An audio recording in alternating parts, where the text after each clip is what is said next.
আবার অনেক দিন পর তোমাদের সামনে একটা ভ্লগ নিয়ে চলে আসলাম। তো 19শে অক্টোবর আমরা সকাল সকাল বেরিয়ে পড়েছিলাম চেন্নাই যাওয়ার উদ্দেশ্যে। সেই জন্য আমরা প্রথমেই চলে যাই শালিমার স্টেশনে। সেখানে আমাদেরকে অনেকটা সময় ওয়েট করতে হয়, কারণ আমাদের যে ট্রেনটা ছিল সেটা 3 ঘন্টা মতো লেট করেছিল। তো যাই হোক, আলটিমেটলি আমরা 6টার সময় ট্রেনে উঠি। দেন আমরা আমাদের সিটগুলো চেক করে নিচ্ছিলাম। আমি, আমার দিদু আর আমার 2 মামা, আমরা এই কজন মিলেই চেন্নাই গেছিলাম। চেন্নাই যাওয়ার আমাদের মূল কারণই ছিল আমার দিদুর চেক আপের জন্য। আমার দিদুর অ্যাকচুয়ালি অর্থোপেডিক সমস্যা আছে, তো আমরা বিগত 1 বছর ধরে দিদুকে ওখানেই তার জন্য ট্রিটমেন্টটা করাচ্ছি। তো সেই কারণেই আমাদের ওখানে যাওয়া। 19 তারিখ সন্ধ্যে 6টা নাগাদ আমরা শালিমার থেকে ট্রেন ধরেছিলাম চেন্নাইতে যাওয়ার উদ্দেশ্যে, এবং 21 তারিখ আমরা চেন্নাইতে পৌঁছেছিলাম রাত 9টা নাগাদ। তারপর ওখান থেকে আমরা একটা অটো রিজার্ভ করে নিই, আর আমরা প্রতিবার যে হোটেলে গিয়ে থাকি, হোটেলটার নাম হচ্ছে আয়াস হোটেল, আমরা সেই হোটেলে গিয়ে পৌঁছেছিলাম। তারপর তো আমরা ওই দিনকে ওইভাবেই আমাদের রাতটা কেটে যায়। আর তার পরের দিন সকালবেলায় আমরা ডক্টর দেখাতে চলে যাই। আমার দিদুকে আমার যে বড় মামা, সে আমার দিদুকে ডক্টর দেখাতে নিয়ে গেছিলো, আর আমি এসেছিলাম গাইনোকোলজিস্টের সাথে মিট করতে আমার হেলথ চেক আপের জন্য। আমার ছোটো মামার সাথে আমি গেছিলাম।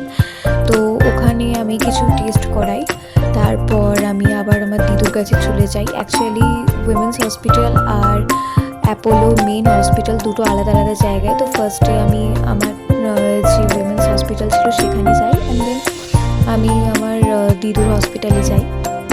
তো আমাদের ওই দিনটা ওইভাবেই তারপর কাটে। যেহেতু আমরা সকাল সকালই হসপিটালে যাওয়ার জন্য বেরিয়ে পড়েছিলাম, তাই আর আমাদের ওই দিন কিছু খাওয়া হয়নি। তো আমার ওই জন্য খুব খিদে পেয়ে গেছিলো, তাই আমি অ্যাপোলোরই ফুড সেন্টার থেকে কিছু ফুড কিনে নিয়েছিলাম আমার খাওয়ার জন্য। খাওয়া দাওয়ার পর আমি চলে যাই উইমেন্স হসপিটালে। সকালে আমি যে টেস্টগুলো ওখান থেকে করিয়েছিলাম সেইগুলোর রিপোর্ট নেওয়ার জন্য। তো রিপোর্ট নিতে আমাদের খুব একটা অসুবিধা হয়নি বা খুব একটা টাইমও লাগেনি, কারণ ওখানে আমাদের টেস্ট বা যে কোনো কিছু খুব ফাস্ট হয়ে যায়, যে জিনিসটা আমার ওখানে খুব ভালো লেগেছিলো। উইমেন্স হসপিটাল থেকে রিপোর্ট নেওয়ার পর আমি চলে যাই আবার অ্যাপোলো মেন্স হসপিটালে, যেখানে আমার দিদু ছিল। অ্যাকচুয়ালি আমার দিদুকে অর্থোপেডিক ডক্টর ছাড়াও ইএনটি ডক্টর আমরা দেখাচ্ছিলাম, কারণ আমার দিদুর বুকের ভেতরে একটু ইনফেকশন টাইপের হয়ে গেছিলো। তো দেন আমরা ওখানে ইএনটি ডক্টর দেখিয়ে বাড়ি চলে আসি। আর তারপরের দিন আবার আমাকে আমার গাইনোকোলজিস্টের সাথে মিট করতে হয়েছিল, আমাদের অ্যাপয়েন্টমেন্ট ছিল।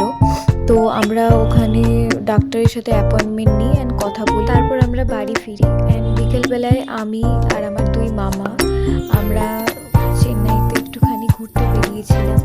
তো ওখান থেকে আমরা বাইরে বেরিয়ে চা, তারপর বিস্কিটস লাইক এরকম টাইপের কিছু খাওয়া দাওয়া করেছিলাম। তো এইভাবেই আমাদের ওই দিনটা কেটে যায়। ওখান থেকে ঘুরে আসার পর আমরা হোটেলে ঢোকার আগে কিছু খাবার কিনে নিচ্ছিলাম, যেগুলো আমাদের রাতের ডিনারের জন্য প্রয়োজনীয়। ঠিক সেই জিনিসগুলো আমরা কিনে নিয়েছিলাম। তারপর আমরা হোটেলে ব্যাক করি। নেক্সট ডে সন্ধেবেলার দিকে আমি আর আমার 2 মামা আবার বেরিয়ে পড়েছিলাম চেন্নাইতে ঘুরতে যাওয়ার জন্য। বেরিয়ে আমরা কিছুক্ষণ হাঁটাহাঁটি করি, তারপর আমরা একটা ক্যাফেতে যাই, আর সেখানে আমরা কিছু স্ন্যাক্স খাওয়া দাওয়া করি আর কিছু ফটো তুলি, আর তারপর আমরা আবার চলে আসি। তো এইভাবেই পরের দিনটাও কেটে গেছিলো।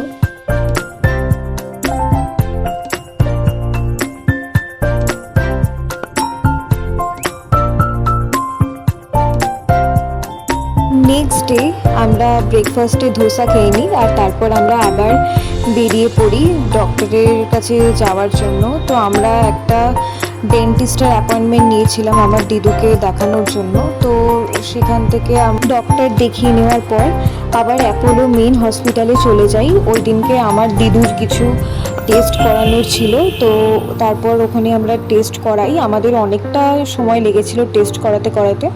তো দেন ওইভাবেই ওই দিনটাও আমাদের কেটেছে।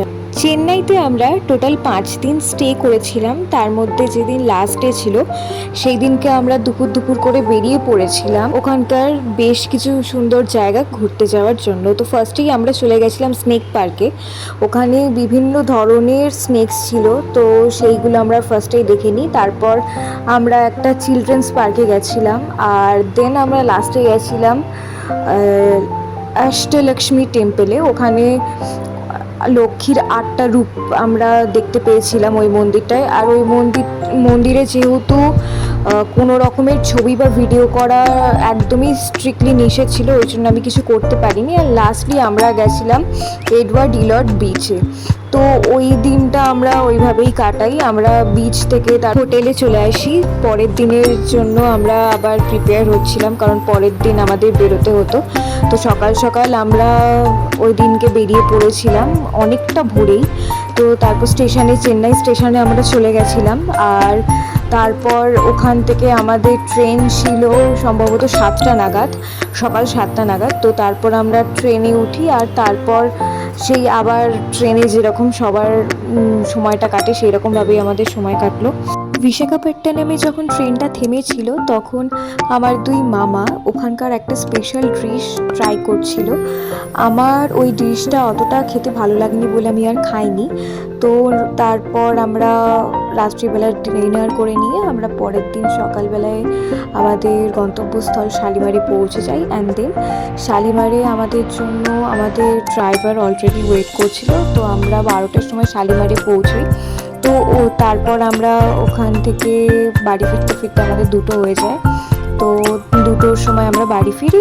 তো চেন্নাইয়ের ভ্লগটা এতটুকুনি পর্যন্ত। তো আমার ভ্লগ যদি তোমাদের ভালো লেগে থাকে তাহলে অবশ্যই লাইক, কমেন্ট, শেয়ার আর সাবস্ক্রাইব করতে কিন্তু একদম ভুলবে না। চলো ততক্ষণের জন্য টাটা, বাই বাই। দেখা হবে পরের ভিডিওতে। আর তোমরা সবাই ততক্ষণের জন্য খুব ভালো থেকো।